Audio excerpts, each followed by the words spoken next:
I thought I had found my lifelong partner until a phone call changed my fate. Chapter 90. Finn leaned back in his chair, his eyes filled with emotion as he began to speak. At my age, I never thought I would find a mate. Then the moon goddess gave me Amanda. She's everything to me. She has given me 2 sons and now is going to give me 2 daughters. We've talked about wanting a family and how many kids we wanted. She told me it was up to me. All she wants is for me to be happy. I teased her that I want 10. She said that would be fine. She was halfway there. The men around him chuckled at his statement. Alistair, ever observant, added, "She's a good person." Finn continued, his voice filled with admiration. "She plays her violin like an angel and takes care of the boys and me like it's nothing. What am I going to do without her? There's no way I can live without her. And the boys, they call me Dad. I never thought he'd be a father. Never even wanted to be. She's given me all of this. Who the hell does he think he is to take all this from me? All I want to do is rip him into pieces." He held his head in his hands, facing the floor, his protective instincts flaring. Gareth, understanding Finn's pain, spoke up. "I know how you feel. I found Alara late in the mating process, and she's everything to me. Then she gave me Cardi. We wanted more, but it didn't happen. She was sad she couldn't give me more. I was happy with what I had. We had a surprise of our own we didn't want to share yet. Not until it was done. We're adopting a family. There are 2 boys. One is 8 and one is 5. And a little girl that is 3. The ones that came to dinner and went to the park with the kids." Finn asked, momentarily distracted from his worries. "Yeah." Gareth nodded. "The 8-year-old wants to be a beta for you. To be like me." Alara met them when she started helping Lyora at the orphanage. Their parents died in a car accident, and they don't have any family. She fell in love with how cute they are. The minute she got home from the orphanage, she had me go over and meet them. They're great kids. I saw how they made her smile when I went there. The boys are going to be strong when they grow up. We've done all the paperwork. They're ours. All we had to do is wait for birth certificates to come in our names and we can take them home. They should be here in 2 weeks. We're happy for you. That's great news," Ethan said, his leadership quality shining through as he supported his pack member. Gareth's face fell slightly. "I don't know. What if we aren't back in time to get them? It might not work without her. They might not let me have them." Ever the supportive Alpha reassured him. "In the Alpha of the pack. I will take care of it. Our nannies will watch them until we get back. Alada deserves to have them there when she gets home." Gareth's voice trembled as he voiced his deepest fear. "What am I going to do if she doesn't come back to me? He almost killed her once. He might do it again." Ethan rubbed the back of his neck, his confidence unwavering. "She will be fine. He wouldn't hurt her now. He wants her since he has seen her with you. He looked at her like she was gold. The aura will have a fit if he touches her. We will get her back. It will work out." Alistair takes a turn. "Well, since everyone is talking about kids, Christine has been talking to me about starting a family. I told her I had always wanted more kids, so she said she would do it for me. We haven't tried, but we haven't stopped it if it happens." Ethan smiles. "So I might get a little brother or sister. If I have my way, you might get 2 of them. We are not that old. And Christine is 9 years younger than I am. So, my grandpups can play with my pups. Do you think I am too old to start all over? You are a great dad and an even better grandfather. I know how lucky your kids would be to have you as a father. The only thing I want is for you to be happy. If that makes you happy, then go for it." Brandon is sitting there not saying a word, just staring off. "We don't even know what we are having yet. She didn't want to have kids for a few years. She was happy being a nurse and it being just us. I was the one who wanted a baby. She got mad at me and moved out of the apartment when she found out what I did." "What did you do?" Finn asks. "I got holes in the condoms. She didn't see them at first, but when she got pregnant, she said she was going to sue the condom company. She went to get one to look them up and tell them off. Then she saw the needle in the drawer with them. I thought she was going to kill me. She almost shifted right then and there. That was one of the dumbest things I have ever done. To say the least, I will not do that again. Is that why you were sleeping in the empty room at the pack house? Yep, she came back and threw me out and then let me back in. But I can't touch her that way yet. I had her almost talked into making this like a second honeymoon. We would stay an extra few days and start over. Now look, that damned Jackson wanted her. She told me he made passes at her. He better not be touching her now, or I am going to rip his head off. Maybe I should do that to Lyora. Talk her out of getting fixed and then use an needle to put holes in them. Could you see how pissed she would be? Man, no way. Brandon, she wouldn't get mad. She'd just love them, and then get fixed and not give me any until she was fit. She doesn't have a mean bone in her body, and such a forgiving nature. I miss her already. I just hope he doesn't hurt my pups because he is jealous. I hope Lyora can keep them safe. Cameron clears his throat. You should give her a break with more kids. They never come one at a time, and she does not want more for a reason. Listen to her and love the ones you have. You're most likely right. She never has a minute to herself. As long as she comes back, I will take what I got and never complain. I know how lucky I am. Chapter 91, Alpha Kevin. What is this place? Lyora asks.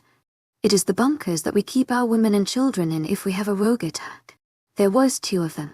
They must have rebuilt them, enlarged them into one and made them into a house of some sort.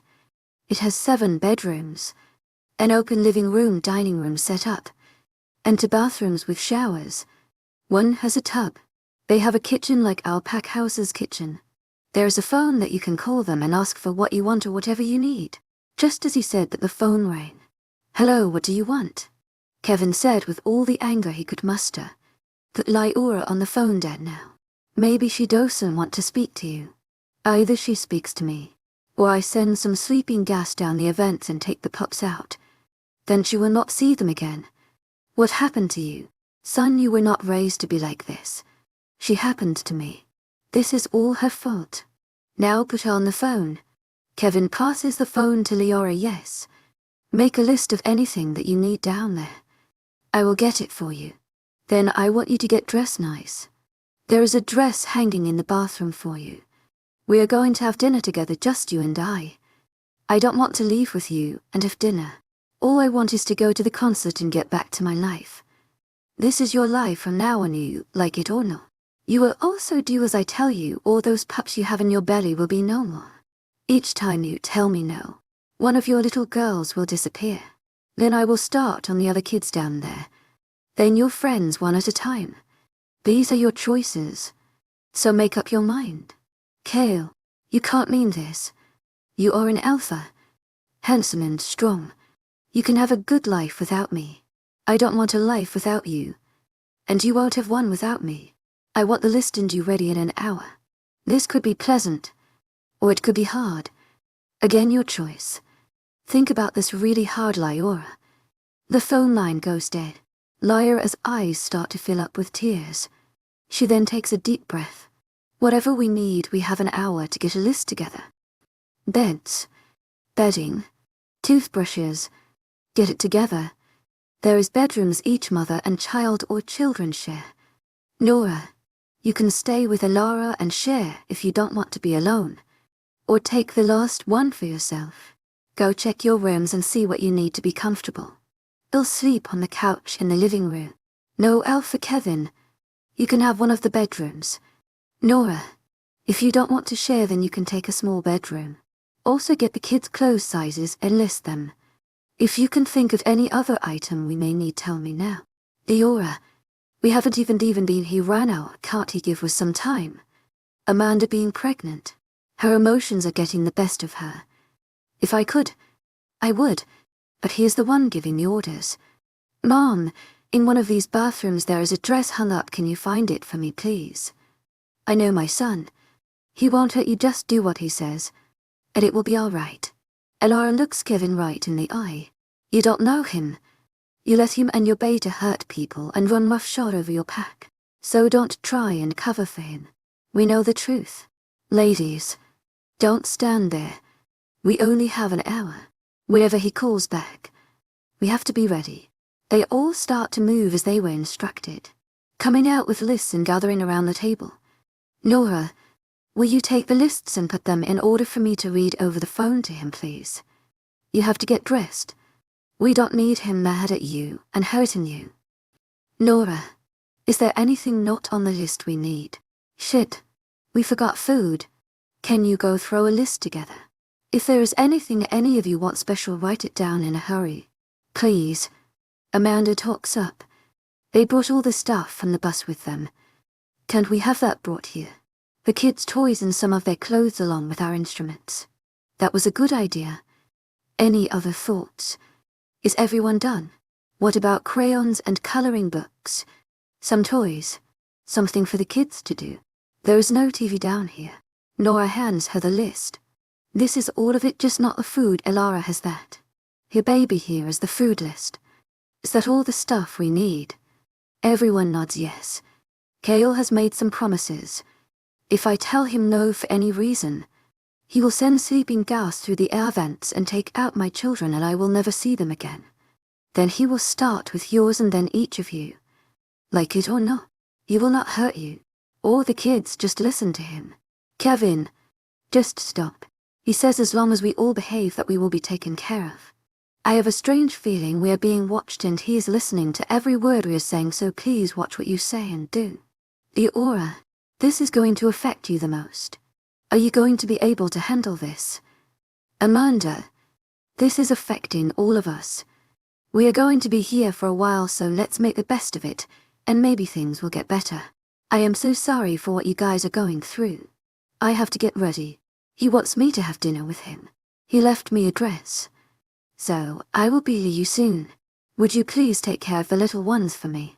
I don't know how long I'm going to be gone. The phone goes off. Leora picks it up. Hello. Are you ready? We have our list. I am getting dressed. It'll be ready in a few minutes. Be ready in 10 minutes. Keep everyone away from the door. Then he hung up. Leora got up to get changed for her dreaded dinner with Kale. Her dress was full length with 2 slits, one on each side. It was a cream color and skin tight. The tightness showed her pregnant stomach. The front was cut very low. Her breasts being larger than normal stuck out in a very alluring way. She brushed her hair, leaving it straight down her back, and she wore her flats that she had come in wearing. Kevin walked to her, held her shoulders. He loves you. Talk to him calmly and don't argue with him. Leora whispered. I'll try. She's half in tears. The door opened and there he was, the mate that rejected her and has taken her from the one that wanted her. Kale walked, denying all women and children. Come now. Then took her hand and started leading her out. Kevin stepping in his way. Son, please don't do this. She is pregnant, you can hurt the pups and that is wrong. Kale stopped and seemed to think about what his father said. I understand what you are saying. I will do what I want. Leora, who was just standing there, looked between the two of them, decided to break the staring contest. Alpha Kale, I have the list you have asked for, along with a request for the items we had packed in the bus. Most of it is the toys for the kids and a few pieces of clothing, along with our instruments. Kale looked at the list, then at Leora. Will this make you happy? Leora, not sure what to say, thought about it for a second. Yes, it will. Thank you. With that being said, he left, taking her with him. When they enter the pack house, she's met by Jackson and Rogan. She looks at them, not wanting them around her. Rogan greets her. Welcome home, daughter. Jackson smiles at her. I have missed you. Leora. All she did was smile at them, trying to heed Alpha Kevin's advice and not make them mad. Let's go in the dining room and have dinner. Then we will discuss what we are going to do and start our life together. Chapter 92.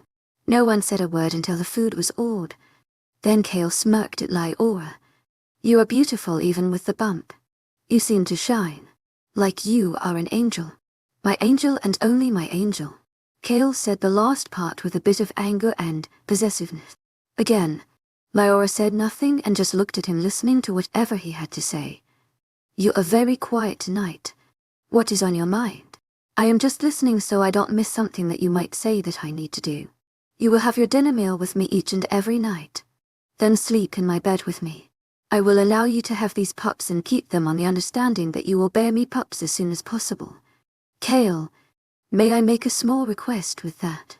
I will soon be too big to even walk and be of no company to you. I will have meals with you each night as long as I can walk. As soon as the pups are born, I will be more than willing to join you in your request. Kale looks at her already large bump. You will come willingly to my bed? Yes, I will come to you willingly. You were my first mate. Your mother and Nora will also join us for dinner. Starting tomorrow. There will be no reason not to. Yes, Kale. We will need an Annie for the pups if we all come. Christina cannot watch them all by herself. Amanda won't be any help being she is as pregnant as I am. I don't know if you are aware that all but one of the women you have so kindly brought here are pregnant. Jackson growls. You mean Nora is pregnant? By that beta? Yes, he was her mate. They wanted to start a family. Rogan then asks, is your mother pregnant? No, she is not. We are not sure if Christine is for sure. But they were trying. Kale sneers. What did you do, have an orgy and you all got pregnant at once? Alpha Kale. We have not nor ever will have an orgy with anyone. Kale then stands abruptly. You will do as you are told. And if I want to have you with another you will do it. Leora then stands. You are to be my mate and I will not share my mate with anyone. And she got just as angry, trying to make him think she wanted him. Well, little mate, you seem very upset. Do you not realize the reason I was not staying here? You wanted me to share you. When I am with you then, I will be with you and no one else. I expect the same of my mate. Kale then starts to laugh. This has been an interesting evening. Alpha Kale, I would like to go to my pups who do not laugh at me or my feelings. Kale then walks behind Leora, wraps his arms around her and kisses her ear. Go to your pups.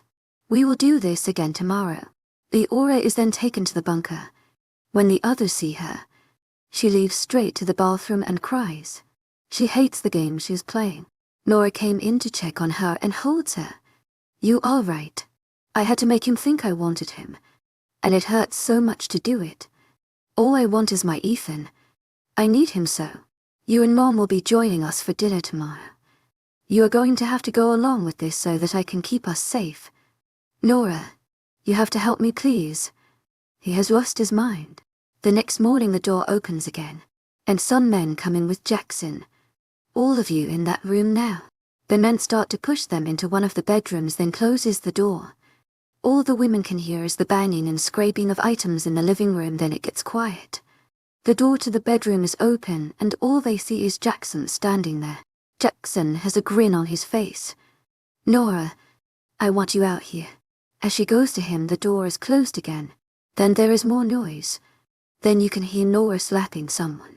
After 30 minutes, the door opens and Nora walks back in with a red mark on her face. What happened? You hear coming though out the room. He started kissing me, so I slapped him. Then he squeezed my face harder and kissed me again. He has black and blued my face from holding it so hard. As soon as we get out of here, it'll get you some ice. Ilara tells her. The door is thrown open and this time is Kale who walks in. He grabs Nora by the arm. You hit one of my men. Now you will be punished for your actions. Leora steps up next to Kale. She is pregnant, and her hormones got the best of her. She did not hurt him. He is too big and strong. She just didn't want to be kissed. You know, Aura, she's high-strung. This doesn't give her the right to hit him. What gives him the right to kiss her? He had her half in tears. A woman has a right to fend off a man if she needs to. Would it that you want me to defend myself if someone tried to kiss me? He looks at Leora. Yes, I would, but she is not you. No, she's my best friend, and she has been put in a stressful situation. She did not attack him. She asked him to stop, and when he didn't, she defended herself. She can't even shift being pregnant. None of us can at this point. Give her a second chance, and if you punish her, you should punish the one who tried to kiss her. He is just as much at fault. At this he turned, started for the door. He then turned around. Nora, You will not touch any of my men, and if any of them touches you, I will have them punished. They will all be informed. They will not touch any of you unless you try to leave you or try to call for help. He then leaves, closing the door behind them. Nora hugs Lyora. Thank you. I don't know what would have happened if it wasn't for you. We all have to play it safe. Don't make them mad. We can do this. Do you all understand? We are one hell of a team if we work together. Now we have beds and clothes to put up and away. And food, let's get to work. The rest of the day they have kept themselves busy. None of them keep track of time when a guard comes to the door. I am here to escort you to dinner this evening. The three of you. We will be right there. Just wait outside the door for 1 minute. We need to change. They rushed around and got cleaned up. And clean clothes. They then knocked at the door telling the guard they were ready to go. Not one of them wanted to do this. They have to play their game. Lyora thinks Ethan, hoping he hurries up. Chapter 93. Good evening. Ladies, thank you for joining us, Rogan says as he greets them. They nod in response. Then follow him to the table where Kale and Jackson are waiting for them. Each one of the ladies are seated with one of the men and the room is very quiet. Well, how has your day been? Asks Jackson. No one answers him. Kale is getting angry again. Why is it when we visited that other place you could laugh and sing and be happy? That is what you are to do here. That is an order. Lyora straightens her shoulders ready to speak when Elara decides to talk. You need to realize we are used to having all our family around us. This is a much more formal setting. Maybe if we could all be together then, it would be easier for us. We have left our friends and the kids behind. Mothers don't like leaving their children behind. Lyora ends. Nora joins the conversation. We are very close to each other. That is why when we travel as a group. We all like to be in one place at the same time. Kale is listening to what the ladies have said. Then a few minutes later he tells them, we will have dinner together at your home from now on and that way all of us will be spending the night together. This will also allow me to see my son and daughter. That will also let me see my grandpups. I can't wait to play with them. We do not expect any of you to be overjoyed about being here at this moment, but we do expect you to get used to the better home we have provided for all of you. It is better than the ones you had with the men you all were with. This home has no yard and no windows. What make it so much better, Kale? Isn't it obvious? We come with it. That statement has the three of them gagging on their food and looking at him like he's lost his mind. He then continues. I would like to have you play for me tomorrow evening with that man a person. I still have your house for you. And it has a piano in it. When things get better you will stay there with your friends and come home to me at night. Per a conversation from the other evening. Rogan adds in. Elara, you will be staying with me at our home every night starting this evening. I cannot leave my daughter and Amanda at this time. They may need me, and I will be too far away from them. I would like to wait to do this until my grandpups are born and I have some time to adjust along with Carly. Carly will stay with the other children. She is not mine. You will do as my daughter is doing. Come willingly to my home and to my bed. Trying to hold back the anger that is threatening to explode, she grits her teeth. Yes. Then we will wait for the grandpups to be born and that will be all that I wait. Jackson takes Nora's hand. You will join me in my home. I have built for the two of us. You have no reason to not come to me now. I am carrying my mate's child. I cannot stay with you right now. You and I have never even dated. I would like to take the time and get to know you and also get used to the idea that you will be my mate from now on. You have known me for your entire life. How can you not know me? With what you did with Lyora, I never paid much attention to you. Jackson is showing how pissed he is with the daggers in his eyes. Fine. Then you will have until after you have that thing you are carrying. Then you will come to me as my mate. If you give me the time I need to adjust, then I will do as you ask. Lyora turns to Kale. I would like to set up a time we could take the children outside. They need to run and play. We also need to get out of the dark night that is our home right now. Kale smiles. When I can trust you and your friends, I will move you to a house. Until then I want you to stay where you are at. I know we have to prove ourselves.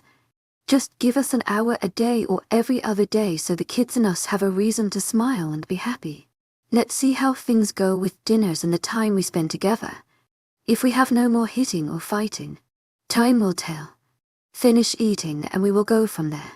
When the evening was over, the three men walked the ladies back to the bunker and proceeded to kiss them goodnight. The next few weeks have gone by slowly. Lyora and Amanda have both gotten to the point that they can't walk and are not able to see their feet. A sullen mood has come over the women. All they want is to go home, to be with the ones they love. Lyora is talking to her mom. The pups are due in less than 2 weeks. Do you think they will find us? I don't know, baby. For right now, just concentrate on you and the pups and the kids that are running all around the living room. Do you think they gave up on us? No. I know they didn't. I don't know why I said that. This has been so much harder than I thought. All I do is dream he comes and saves us. Then I have a nightmare that Kale kills him when he comes.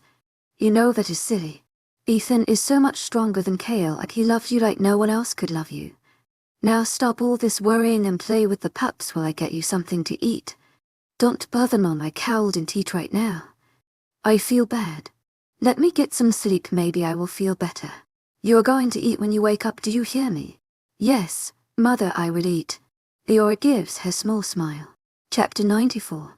Jackson enters Kayla's office. We need to pay those guys and get rid of the cars. It's been over 2 weeks. Yeah. Call them. Put the money in the post office, we said. Make sure you tell them that they have to get rid of the cars. And they better not be found. Jackson is on the phone. Hank, I'm calling to tell you where to get your money. I want you to go to the post office in San Jose. Now remember though, you have to get rid of the cars. Drop them off a cliff into the ocean. I don't care, but I don't want them found. Yeah. Well, we weren't supposed to get rid of the cars. And you left us sitting here over 2 weeks. We want an extra 10-0 for leaving us here in this flea, bitten motel until you got ready to call us. The deal never said for us to get rid of the cars. You said to bring them back to you, not get rid of them. You want us to get rid of them. I want more money. So, you got a good incentive to pay me. I can always leave the cars in the police parking lot with notes in them saying these are the cars that stole that famous musician. Lyora, how much money? Well, how about we say 20-0 each car and the 10-0 for making us wait. You're talking 90,000. Jackson says anger lie. Sounds right to me. It is also for lying to me about them being your mate that someone stole from you. They'll call you back. Jackson walks in to see Kale. We have a small problem. They want more money. He said no one told him they had to get rid of the cars. He just thought he had to bring them back. He also wants 10-0 for us, making him wait an extra 4 days. If we don't deliver the money, Archie is going to leave the cars at the police station with a note saying that those were the cars that did the job with Lyora. Yeah, he said it is for lying to him about them being our mates. It's always something with people, they always want more and more. We made a deal, and they're not going to keep their end of it. To my agent extraordinaire, Madeleine Noble, heartfelt thanks for your unfailing patience, enthusiasm. Call them and tell him well paid. Have him bring all 4 cars to Valley Drive Road. We will meet him there the day after tomorrow at 6 in the morning. You got all that? You want to give them another 90-0 on top of the 50-0 you owe them, in not paying them. The end of Valley Drive Road is near the cliffs. It's also in no man's land. All we got to do is kill them, throw them in the cars, and push everything off the cliff. Nobody will know. Nobody goes down there. Hey, that's not a bad idea. That's why you're the alpha. Ethan is pacing the room. It's taking too long. Calm down, son. We've already got the council on our side. They are willing to send in troops. Her pictures have been in the newspaper now for the last 2 weeks. Everyone knows what she looks like. We can't do anything else, we just wait. Be patient, this has to be done right. Later that afternoon the phone rings. Hank picks it up. Hello. You made us wait in this flea bitten motel. I want an extra 10-0 for that. Nobody said we're getting rid of the cars. I was supposed to drop them back to you. You want me to do all that? You pay me an extra 20, 0 each. If you don't, I'll take them to the police with a note telling them exactly who was in these cars. That sounds about right. 90 points barrow. Don't make me wait much longer or the price will go up. Hank turns back to the guys. Well, he'll call me back, and we'll get our answer soon. Why didn't you just meet him now and take the money? Ethan asks angrily. Calm down, man. He wanted me to go to the post office to get the money and get rid of the cars. This way they'll want to meet us in person. They're going to want to get rid of us and the cars themselves. This way you can catch the bastards. I told you I only do this to help people. I was tricked. I never want to take someone from their family. Good. That gives us time to make a plan. Alistair puts Ethan on his back. It is coming to an end. Just a little longer. 2 hours later the phone rings again. Hank answers it. Hello. Fine, I'll meet you at the end of Valley Drive Road. 6 in the morning. Day after tomorrow. You better have the money. He ends the call. They'll be there day after tomorrow at 6 in the morning. Get your plan together. Hank leaves the room. Dad, you better call Mitch. Tell them what's going on. See if they can send some men there. Ethan walks outside thinking to himself. Hold on, Naira. We're coming. The next day, Martin didn't let them down. Standing outside were 40 council guards waiting to be told what to do. Alistair was excited about the amount of help they had. I am taking all the men and setting things up tonight. We don't know what the end of Valley Drive Road is like, and we need to be prepared for them in the morning. I am staying here with Hank at the hotel. I plan on making a grand entrance. Ethan looks like the devil himself when he says that. I hope I can see his face from where I am at when he sees your face. They get to Valley Drive a little before 6. Alistair was already there along with his own men and the ones the council sent. Hank is standing outside the cars when Cale shows up. You brought some help, huh? You didn't really need that many men to take the cars, did you? No, it's just to take care of you. Does that mean I'm not getting my money? Hank says with a silly laugh. You honestly thought I was going to pay you. Not that's why I bought him. Ethan steps out of the car. As soon as Cale sees him, he shouts, You son of a bitch. Turns to his men. Attack. All the council guards came out of hiding. Cale hops in the car with Jackson leading Rogan behind. Ethan jumps in a car with Brandon to chase them down. Halfway back to Cale's pack, Ethan gets a call. We've got everything done here. We're heading to you, son. Don't do anything until you have your back up. Only if he enters pack grounds. If I catch him before then he is mine. Martin is on his way here. He'll be here in less than an hour. We can enter the pack without a fight. As long as Martin is with us. We don't want to kill innocent wolves. I know. Dad, I know. Ethan hangs up the phone. Brandon, can't you go any faster? We're doing 1 now. How much faster do you want me to go? As he says that, Brandon hits the back of Cale's car, trying to push them off the road. Cale's car loses control, flipping over twice. Brandon brings the car to a screeching halt. I got the bastard. Both men run to the car. They see Jackson getting out dazed. Brandon walks up to him. You took my mate. Fuckhead. Then he punches Jackson so hard he knocks him out. Do you see Cale? Ethan yells out as he looks all around. Not yet. I'm going to throw him in the trunk. I'll help you find him. Ethan starts walking around where he smells him. A cheers at the edge of the clearing in wolf from running. Within seconds Ethan shifts into his wolf and starts following him. He minds links Brandon. I've got him. I'm right behind him now. Brandon decides to head toward the pack house to wait for the rest of the men to catch up. Ethan is about to pounce on Cale when he is hit on the side by another wolf. Ethan hadn't realized he had reached the pack border. He stops and takes out the wolf that attacked him with ease. This allows Cale time to escape into his pack grounds, forcing Ethan to stop and head toward the gate.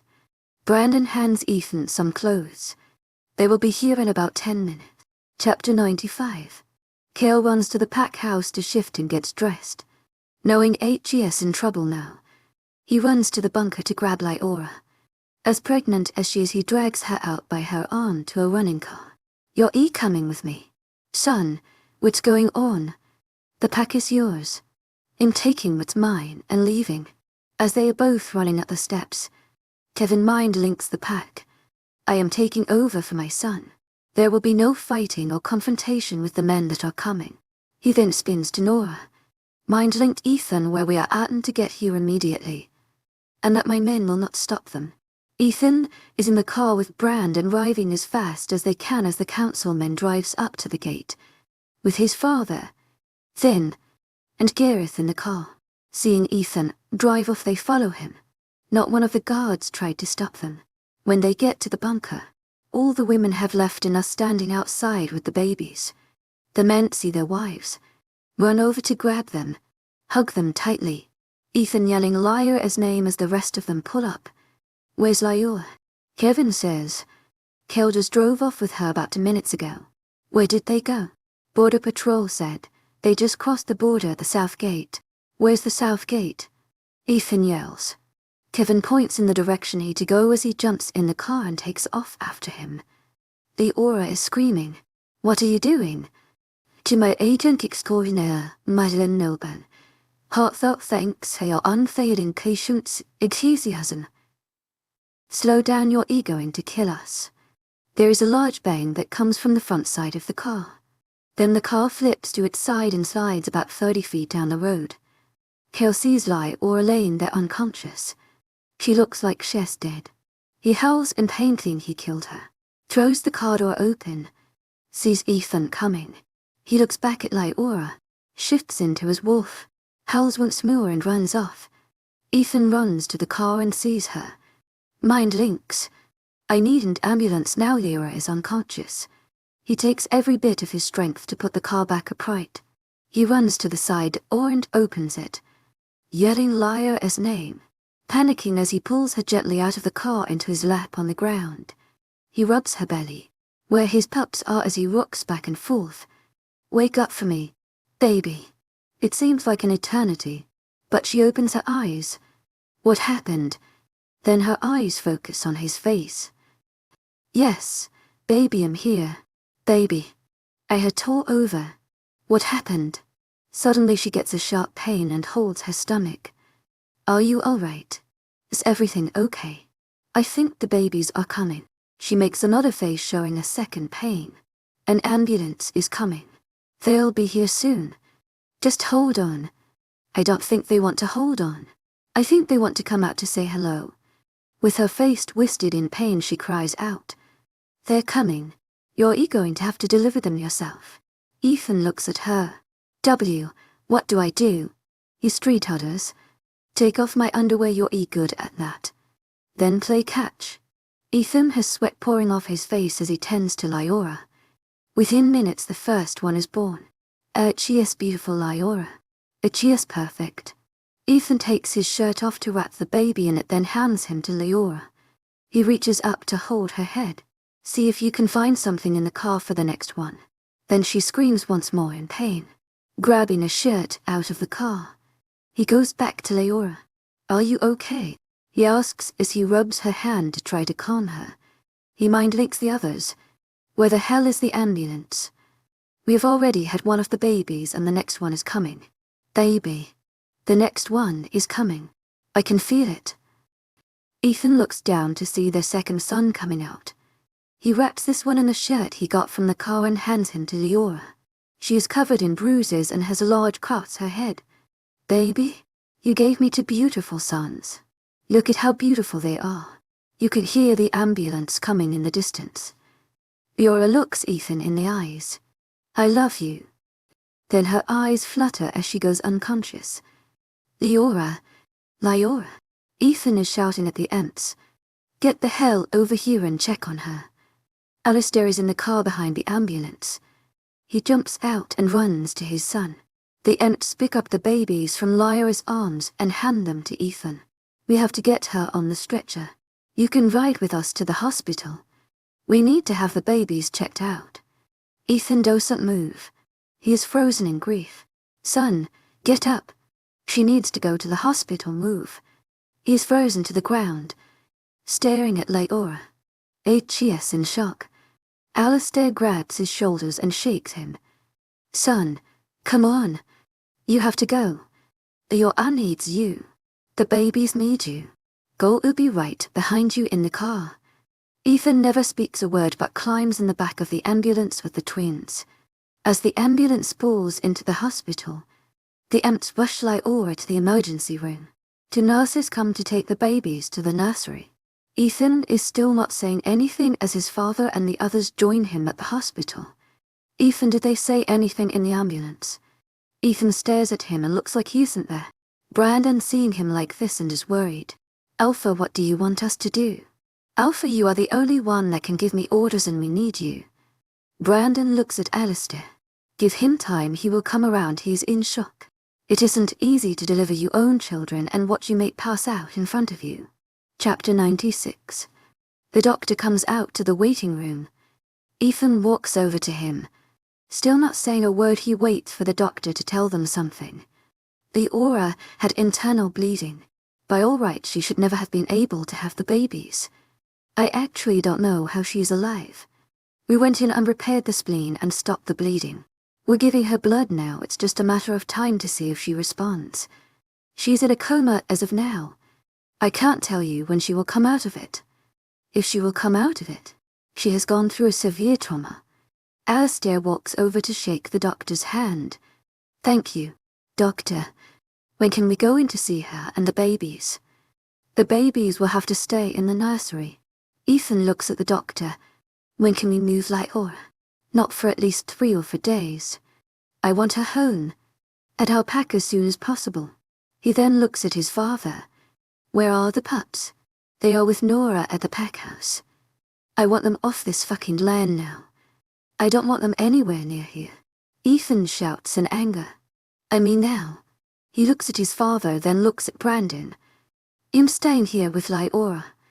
I want my guards outside her door immediately. Then you set up travel arrangements to get them home. Today, do you hear me, Brandon? Yes, Alpha. Thorn comes out of nowhere. How's my little one? Alistair puts his arm over Thorn's shoulder. Come with me, I'll explain. Ethan goes to her room and sits at her bedside. Laura. I'm so sorry. It was my job to keep you safe and I didn't. Everyone is going home, the babies are going to be safe at the house. Thorn walks in quietly behind Ethan. He doesn't see him. I'm going to stay here with you. Until you are ready to go. Your mom will take care of the babies. Thorn puts his hand on Ethan's shoulder. Well, stay with you. Why don't you go get something to eat? I'll stay by her side till you get back. I can't. I can't leave her. At least go see your pups. They don't know what is going on and they are in a room with a bunch of strangers. They need to know their father. If they can't be with their mother, they need to be with you. Listen to me. Laura wouldn't want you to leave them alone. When she wakes up, don't you want her to know that you took care of them? Be strong for her and for the pups. She's been strong for you. It's your turn. Uncle Thorn. I failed her. Stop feeling sorry for yourself. You will only fail her if you don't take care of her babies. Now get up and do what you as their father and her mate should do. Ethan takes a deep breath. You're right. He walks to the door. No one comes in this room. He tells the guards. They'll be back in a little bit. Little one, don't you think you have slept enough? It's time to get up. I've come to see you and take you home. We can't ride in the truck anymore if you don't get up. I even put car seats in for the grandpups, so come on, get up. We got a long ride ahead of us. Tears start rolling down his face. He looks up. Moon goddess, you took my wife and baby girl before I was even able to see her face. You gave me Laura to love.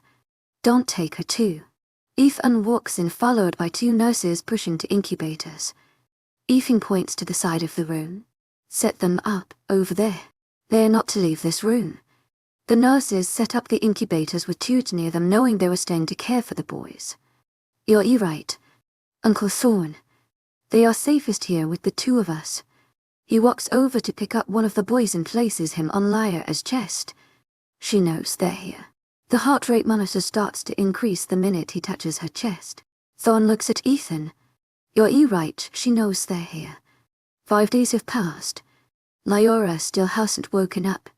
She's been loaded into an ambulance to go to the airport. Ethan has chartered a private plane. Lyora is loaded into the plane, followed by the pups and Papa Thorn, along with the 10 guards that stayed behind to protect them. I have stayed away trying to give you time. I know what my son has done. When we find him, he will be prosecuted. Just so you know, Rogan and Jackson have been found guilty of kidnapping and treason. No wolf has the right to steal another's mate. They stole more than one. Nothing is enough. Look what they have done to my Lyora. They will be in prison for the next 15 years. Goddess forbid.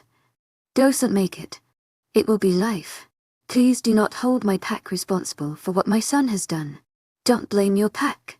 After they just stood by and treated her the way they did. After she stayed and helped them. You allowed it and you say don't blame your pack. Get the fuck out of my face. Don't you realize the only reason I'm not tearing your pack apart right now is because of her? She wouldn't want anyone hurt. Go the fuck home. Ethan walks up the steps into the plane. So you need to buckle up until we are in the air. Ethan was still seething from talking to Kevin. He glares at the stewardess, making her back up. Once they are airborne, he walks over and looks at the boys. They are beautiful, aren't they, Uncle Thorn? I never saw any pups prettier. You and her make beautiful pups. You should get some rest, it is a long flight. In a little while I want to check on Lyora. He walks to the back of the plane. Hi, beautiful. We are going home, everyone is safe and it is all because of you. My beautiful mate. I know you're tired, but I need you to wake up soon so we can name the boys. He'll be waiting right here with you. Ethan sits in a seat and holds her hand the whole way home. When the plane touches down 8 hours later, there is an ambulance waiting to take Lyora to her home. She will not go to a hospital. I want her in our home. In our bed. Where I know she will be taken care of and feel safe. Chapter 97. Lyora has been home for 2 days. As much as he doesn't want to. He's spending a lot of time in the office catching up on the paperwork he didn't do while he was gone. Thorn spends time in her room watching over Lyora. He sits in a chair next to her and starts dozing off. He hears somebody whispering his name. As he looks up he sees his wife. Hope. Hello. I've been watching you. You need to go find yourself a mate. You should not live your life alone. I'm not alone. I have a family. My little one is laying here in this bed. Hope smiles at him. You are a wonderful father to her. You would have been a wonderful father to our little girl. The moon goddess has sent me down to talk to you. Only you can save Lyora. It will be your choice to save Lyora or to bring back our daughter you. Their fate is in your hands. She wants me to choose between a daughter that I have never raised, but loved, and a daughter not of my blood but I love more than I could ever think possible. How could the moon goddess be so cruel?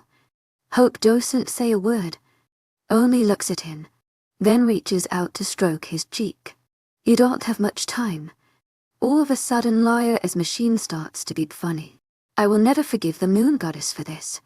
How could she do this to me? Hurry. Hurry. Thorn looks at Hope. Hope, you have a daughter up there with you.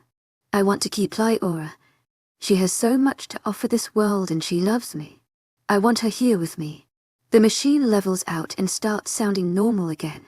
Hope, with a very calm expression, says, you will receive a mate in the next week. She will give you our daughter. The moon goddess wanted to see if you would save her child, which would help the wolf world or your own. Your heart was true. The love you hold for her is true. Be happy. Take care of our little girl. Hope fades away. Lyora starts to wake up. Then automatically mind links Ethan. She's waking up. Ethan rushes to her side. Lyora, you've come back to me. Lyora reaches up to touch his cheek, then pulls him down to kiss him. I've missed you so much. The pups are waiting for you. She tries to sit up, but Ethan won't let her. I have been resting long enough. It's time for me to get up. Just give it a little time. Don't push yourself. Where's Papa Thorn? I need to see him. I'm right here, little one. Tears rolling down his face. The moon goddess told me you saved me. One more time. I have no words to tell you how much I love you. Little one, I love you more than life itself. Ethan happily mind links their special family, telling them she is awake. Then he mind links the pack that is overjoyed at her recovery. Eora, I have brought you a very special visitor. Nurai says, I have the other special visitor with me. Nora smiles as her and Alara walk in with the twin boys in their arms.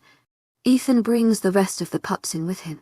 Don't jump on Mummy, she's still got booze. So no jostling, Mummy. Not yet anyway. After a half-hour lie, Aura seems tired. Mommy is tired, kids. Let's let her get some rest. Ethan is trying to coax the kids to leave. Come with Grandmom and I will get you some milk and cookies. I will be back as soon as the pups are settled. I want my new family to come say hi to you. Papa Thorn, can I talk to you a minute? Of course. Little one, I know what you did. I don't know how to tell you this, but I met your daughter. She is lovely, and happy that you are her father. She asked me to tell you not to worry, she will see you soon. I truly love you, Papa, you are a gift that I so adore and love.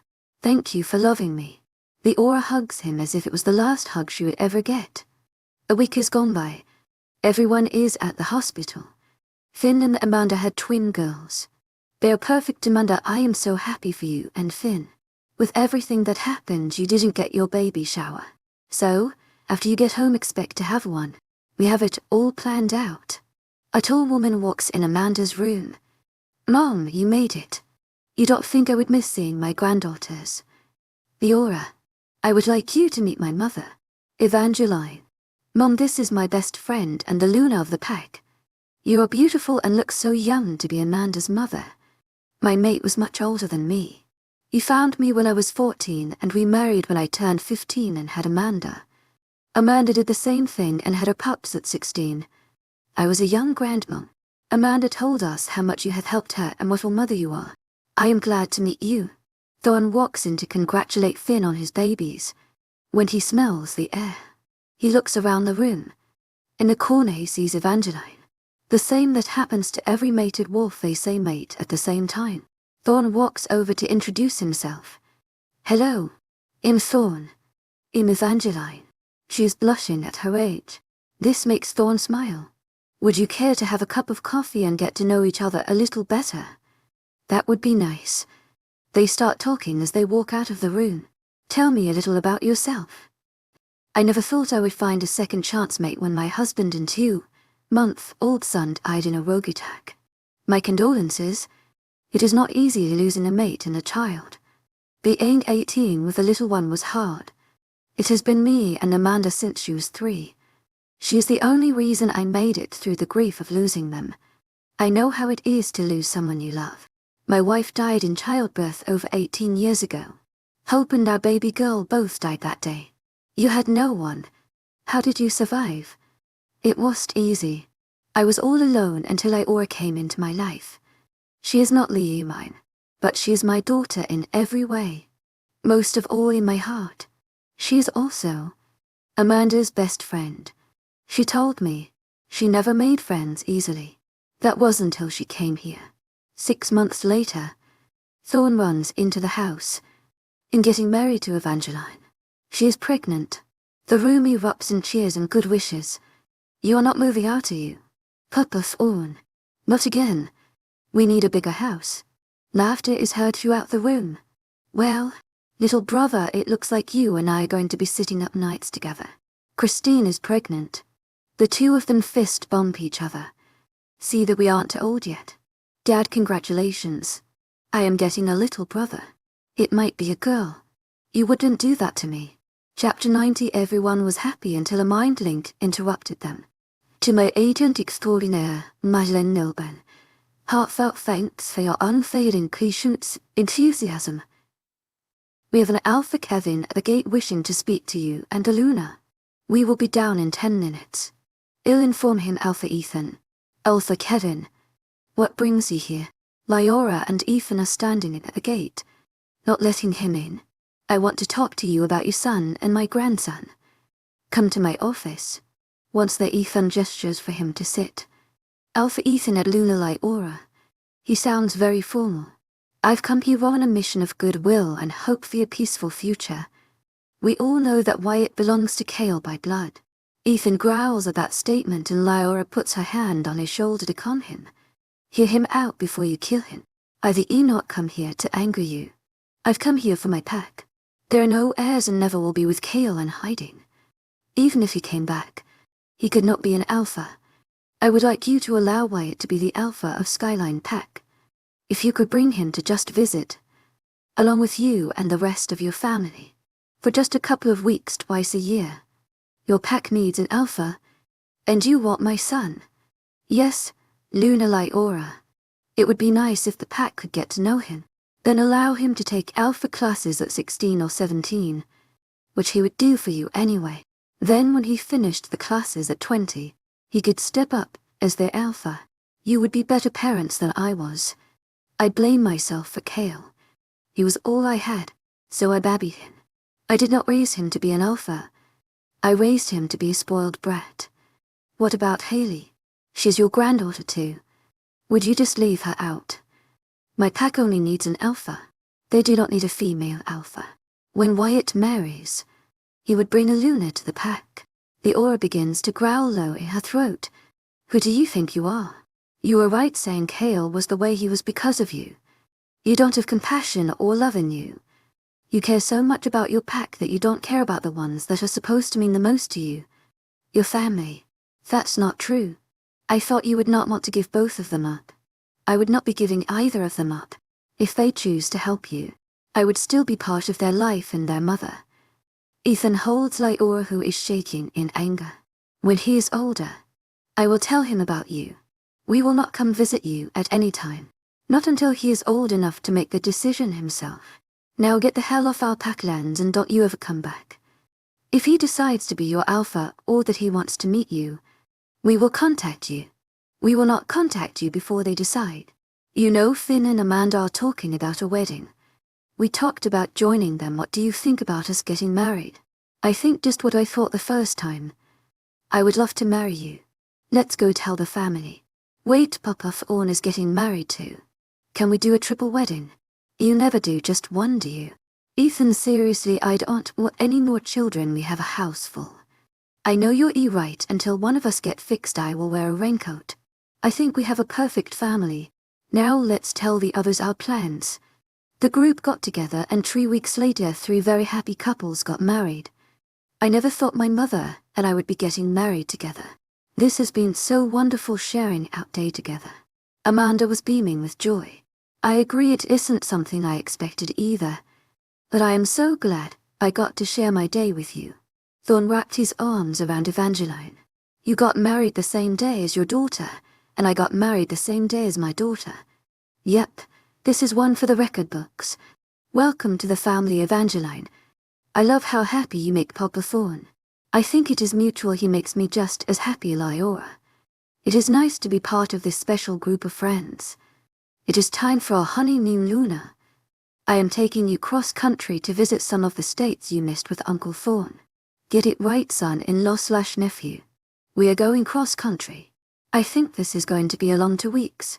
I wink at Evangeline, and she's all smiles. Our little circle has grown and makes my world complete. Life could not get any better than the life I have you at Silver Lake Pack. This is my life. My dream come true. To my agent extraordinaire, Madeline Nogan. Heartfelt thanks for your unfailing patience, enthusiasm. 15 years have gone by. There has been so many changes. Wyatt and Haley are 18. Wyatt is in alpha training, while Haley is following in my footsteps and becoming a doctor. On her 18th birthday, she found out she can heal as I do. We told them both about their father and the other pack. Neither one wanted to leave us. Wyatt will become the alpha of this pack when he graduates. Dalton and Austin, our twin boys, are to become the betas of the pack. Finn's twin boys will become the Gamma S. Finn's twin girls have taken after their mother and play musical instruments, both like the violin but also the guitar. Our beautiful triplets, Hope, Sophia and Phoebe are musical prodigies like me. Stephen has come to train Amanda's twins and my triplet. He no longer does concerts anymore, so he now has devoted his life to training the next generation. Oh, and he has found out we are werewolves. He still decided to move to the pack. I just hope he doesn't find out that the girls want to start a rock and roll band. Phoebe has one hell of a voice. They haven't gotten their wolves yet, so we don't know if they can heal like me and their sister, who can sing and play the piano and has pissed off Stephen because she won't play for him. Nora ended up having twin girls. She also kept her word and never had any more. Her girls are going to be nurses like her. They also want to sing backup for Phoebe. So, I guess they are just like their mother. Papa Thorne has had a beautiful little girl who is 14. He named her Jenny after his mother. He also has a son that is 12. They named him Jake after Evangeline's first mate. We had to have Thorne's apartment enlarged so they could still stay with us. I've never seen him happier. Alistair and Christine had a little girl that they named Briar Rose. She is 14 also. Victoria is 25. She is married with 3 of her own pups. To both Christine and Alistair's joy, she is mated to a member of our pack. Carly is 22 and is finishing college. She wants to help us find a cure for cancer, so she has become an oncologist. Alara and Gareth adopted the 3 children.